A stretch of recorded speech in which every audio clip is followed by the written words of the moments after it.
Hey guys, welcome to the video. Today you joined me for my birthday toy hunt and I decided to go to the Metro Centre for my birthday. Even though if I was an old man yelling at a cloud I would say it's a shadow of its former self, it was still something to do, and if there's one thing that you can guarantee it's that I won't know what I want to do for my birthday. So anyway, we're starting this one off in game where they were closing down and everything was 20% off. We always like a look in game anyway. They can do some good reductions anyway, but 20% off everything, you gotta have a look, right?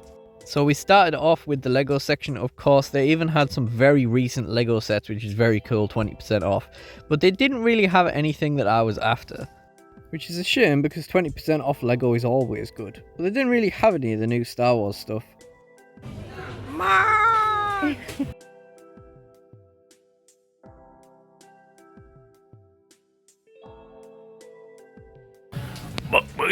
The trading card selection was kind of interesting, but nothing I was really willing to spend the money on. I've kind of looked at those Pokemon chests in the past, and honestly I think even with 20% off an Ether Drift bundle isn't worth it. We got some cool plushes there, and then onto the figures, just the 4 Black Adam McFarlane Toys figures. And we've got a bit of a Turtle selection and the Indiana Jones figures up there. D&D on the side calf. And then a little bit of Minecraft action and other rubbish. These gaming accessories and stuff. Into the Marvel figures, what little they had. I thought there might have been a bit of disaster ball action with these Man City Funkos, but they just cost more to begin with than I want to spend on Funkos. There is a lot of disaster ball action in this video though, actually. Oh, spotted this X-Men HeroClix booster for £4, which I used to play religiously, and for £3.20 I had to. Go on then, for all time's sake.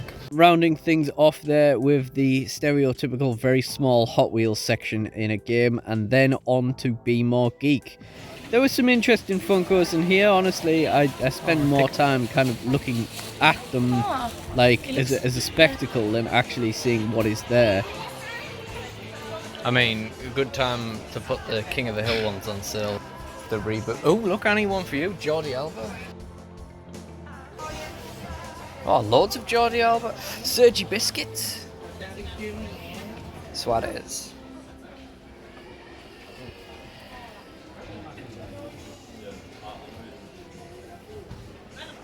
More Salah. More Salah.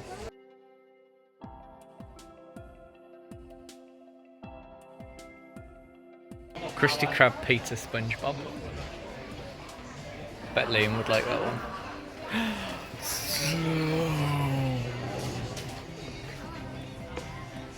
I mean, I kind of wish I'd never seen that because I actually quite like it.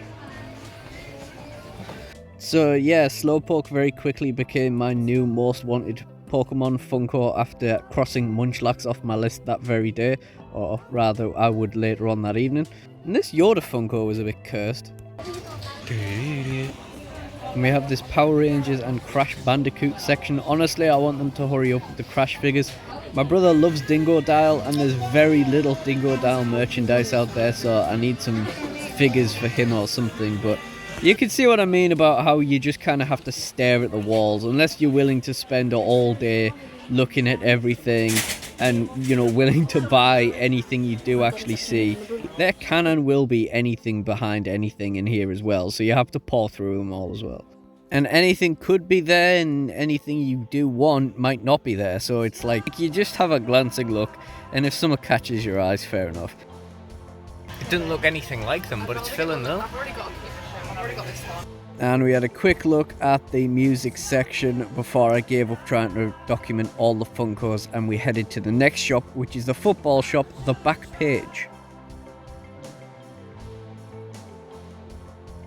Sven Botman. This was one of the places I was keen to go in because we didn't get a chance to go in there on my sister's birthday last year. And obviously it's mostly a Newcastle United store, being in Gateshead, but this is the sort of stuff I was here for, like the action figures of other teams and stuff like that. Wasn't necessarily after anything to buy, but I just thought, you know, it's an interesting thing to browse anyway. There aren't too many places that are good on football memorabilia, and I'm more into my football now than I ever have been before. And if we let that old man yelling at the cloud back in again, there aren't that many places to look at in the Metro Centre. For some reason I didn't get any footage of the match day programmes that were to my left on that clip, but they were pretty interesting. And we have this little Manchester City corner, smaller than I hoped. Oh, you're not looking at Man United shirts, are you?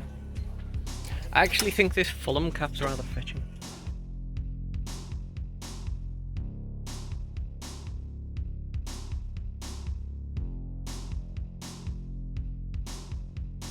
Then we were into the Entertainer, and they had a pretty entertainery selection of wrestling figures that is mostly outdated and overpriced, and few of them. And I had another ramble about Bret Hart being in every Build-A-Figure wave. If I was bothered about getting Nick Aldis apart from his head to make a custom of him in ring gear, then I would need to buy yet another Bret Hart, and I just think it's absolutely absurd at this point. I am a one Bret Hart guy if I'm in any Bret Hart guy, I must confess, so having like 4 or 5 of him just from Build-A-Figure ways is a bit ridiculous. But anyway, I don't know whether I just haven't been in the Entertainer too much recently, or whether it's because I always keep my head down and keep to myself in my local one if I ever do go in there, because I used to work there. But there seems like a wider variety of things, including Pokemon, which used to be a cardinal sin back when I worked there, so it's very interesting. Here is a big table of Hot Wheels. I can't see a damn thing. James, do you have an idea what you want? Red toilet car. Little green wagon. That's cute. Much like in Be More Geek, it's hard to see the wood from the trees, so I just moved on. I was quite surprised to see these football figures in the shop. When I first saw these on a distributor, they seemed specifically niche, but they seem to finally have some market penetration. And the Simpsons figures I actually looked at ordering in for the shop at one point, and they never got round to them, and well, the Entertainer has them reduced now, so I'm kind of glad I didn't bother. And then into the Lego shop. I never really expect to buy something in the Lego shop, it's just something to look at, and I knew it had all the new Star Wars sets, even though, you know, as cool as they are, I do like them, but they are just way more than I'd want to spend on Lego. But it's somewhere to go, something to look at, and it's somewhere to put in a toy hunt, so... I do like that Coyote Mundi set. I do like the Jango Fett Slave one, but I do already have the Boba Fett one, and I don't think I care that much. And I do like this Ayla Sakura set as well, but yeah, that and the Kiani Mundi set, just too expensive, just more than I'd want to spend on them. But yeah, we've got some other cool stuff in the Lego store. We've got Jaws, Natural History Museum, Tudor Corner House, the Pixar lamp, Beauty and the Beast mansion. Really cool stuff, to be honest with you. Got people walking in front of me. Yeah, great stuff.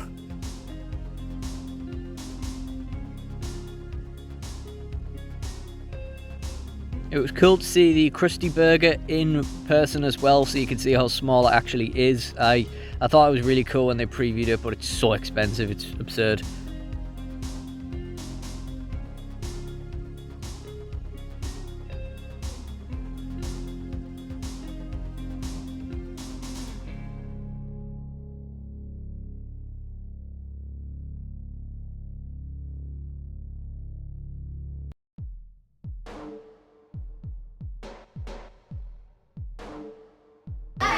Oh. Well, you can get that a lot cheaper elsewhere. Jesus. I've been putting off buying that Desert Skiff set, mostly for the Near None minifigure, to be honest, but yeah, much cheaper online. Oh, Tweety Pat.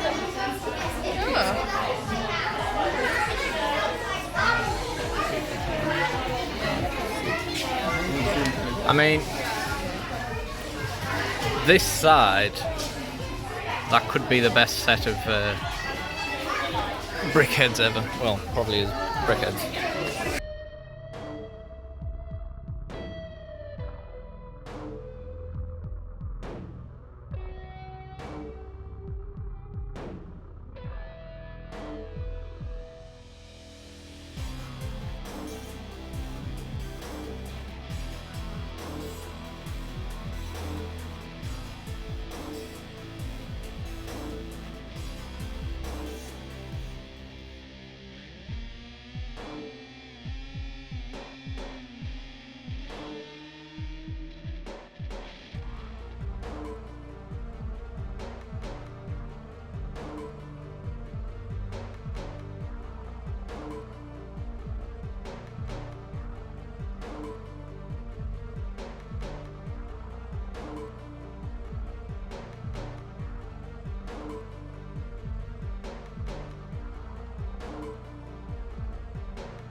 And finally here we are into the arcades and then into IKEA.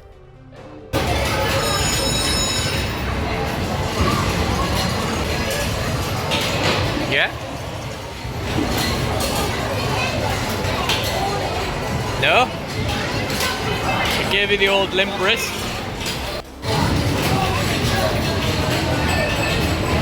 How is Zazu? Oh, he's got his butt.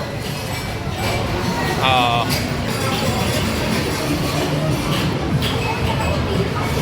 Oh.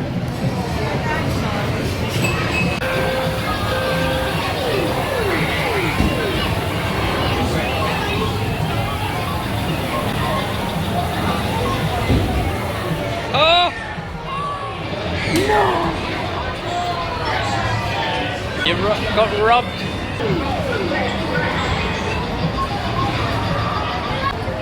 I think you've been robbed.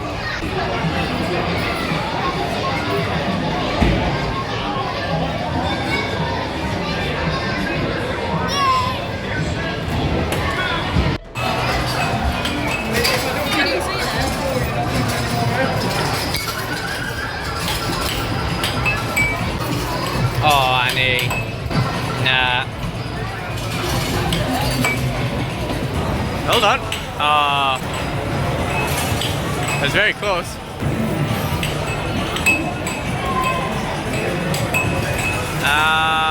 Someone's already won that one, Annie. You got the knack, now you gotta get some. There's a little stitch there.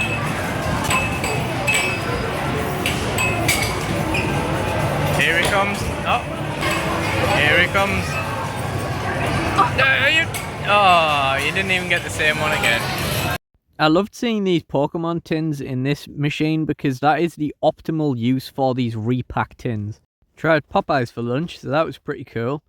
And then I didn't really record much in IKEA, I kind of forgot about it, but I caught these two pandas wrestling. We had a little bit of a look around. I really do like the sort of home displays and stuff in IKEA. But in this particular instance, I just forgot all about it. And then this little C&I dog here, he is a fully paid up member of the IKEA staff. He has a staff badge and everything. And I thought that was just the cutest thing. And he hates working in retail just as much as everyone. So my only purchase that day was the single HeroClix X of Swords booster pack. And here's what we got from it. I'll be honest, when I saw the sword bearers on the side, I remembered Gorgon from when he first got made in the game years ago. I was quite hopeful to get him, but I didn't realise that there's an old trick that WizKids would do where, you know, you'd have sword bearers, but they wouldn't necessarily come with the sword itself. So Gorgon needs another figure to use his sword, because he's actually a common, so he needs another figure that comes with a sword. I were there with Darwin. It looks really good, but it's kind of hard to judge now because I haven't played for a few years and everything looks crazy now. Honestly, the power creep was never subtle. Cable's really cool. It took us many years to get a cable, so just getting one in a pack, in a random one-off pack, is quite funny. Danny Moonstar I'm not especially familiar with, and the Omega Sentinel looks pretty good as well. But yeah, the Gorgon, bit disappointing that he comes with without a sword, but the amount of keywords he has and his kind of accessibility as a support character on a lower dial would probably have made him see an awful lot of game time if he'd been released, you know, back when we were playing the game. But I'm not going to pretend this has inspired me to get back into it, especially if you look on the back of the sticker that a booster pack, a game, I guess, can overcharge things, but £25 for a booster pack, that is absolutely absurd. Absolutely ridiculous for a game that, you know, is late to release in the UK over and over again. We're better off out of it, lads. But anyway, if you did enjoy this video, then please do like, comment and subscribe. Let me know what you thought, and check out the Toy Hunts playlist in the end screen for more. And I really do appreciate you guys joining me, so thank you all for watching, and goodbye.